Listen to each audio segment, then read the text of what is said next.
On a attiré mon attention à propos du fait que dernièrement, on donne la tzedaka à la fin. Je m'excuse, à la fin du programme. Eh bien, il me dit que la tzedaka vient en premier. Il faut donner la première chose. Surtout si on fait une prière. Il y a marqué d'abord, avant la prière, il faut donner la tzedaka. Alors, vous savez quoi, mes chers amis?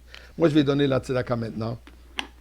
Donner maintenant ou après ou plus tard, au milieu. L'essentiel est de donner la tzedaka puisqu'il n'y a rien de plus puissant pour bénédiction que la tzedaka. Et particulièrement aujourd'hui, comme j'ai mentionné hier, nous sommes le 20e jour du mois d'Av, Chaf Av, la Hiloula du père du Rabbi, Reb Levi Yitzhak, que, comme on a mentionné hier, malheureusement, il a perdu sa vie. Messirut Nefesh, en exil en 1944, suite à des accusations qui étaient véridiques, pour son dévouement et son engagement à mener sa communauté à Dniepropetrovsk dans la voie de Torah et Mitzvot, malgré les dangers imposés par le nouveau gouvernement russe. Eh bien, la rabbinite Hana, l'épouse du rabbi, du Reb Levik, dans ses mémoires qu'elle a écrites, elle raconte l'histoire suivante.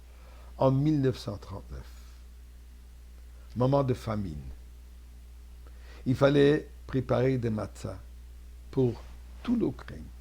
Et ce que Reb Levik avait l'habitude de le faire, puisque l'Ukraine, comme on sait, est l'endroit de énormément de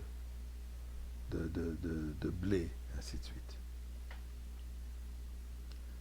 Il a envoyé une lettre au Lispolkom, qui s'appelle en russe, qui est le comité exécutif du gouvernement, de l'époque, gouvernement révolutionnaire du mouvement communiste.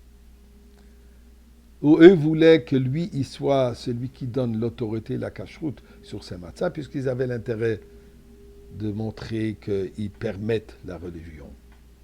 Il a détaillé 10 points exigeants pour que tout soit fait comme il doit, comme il se doit. Ils ont accepté tout. À tel point qu'un jour, il s'avérait qu'un mashgiach, un des superviseurs, a signalé qu'une pâte composée d'une grande quantité de farine avait été laissée sur la table pendant 5 minutes supplémentaires. Puisque, comme nous savons, la matzah doit être faite en 18 minutes. Ceci est resté 5 minutes de trop. Alors, Reb Levik a immédiatement ordonné qu'elle soit envoyée aux boulangeries Chametz. Et ils lui ont fourni de la nouvelle farine pour ses matzahs à lui.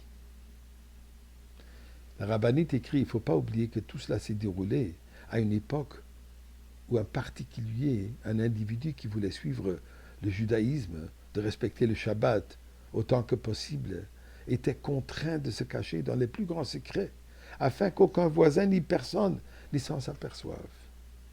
Et d'ailleurs, durant les interrogatoires, écrit la rabbinite, qui avaient généralement lieu vers 3-4 heures du matin, ils lui ont posé la question. Comment avez-vous pu réaliser une opération aussi importante, préparer la matzah pour tout l'Ukraine, qui, c'est pas juste de la nourriture, mais c'était dans un but religieux. Et ceci au cours d'une année où il y avait une pénurie de farine et de nourriture en général. Le rabbinite écrit, mon mari a répondu tout simplement. Lorsque j'ai rendu visite à Kalinin, qu'à cette époque il était le président du comité exécutif central de l'Union, je l'ai soudoyé et il m'a donné une autorisation. L'interrogatoire, il est resté bouche bée, mais il ne pouvait rien plus dire.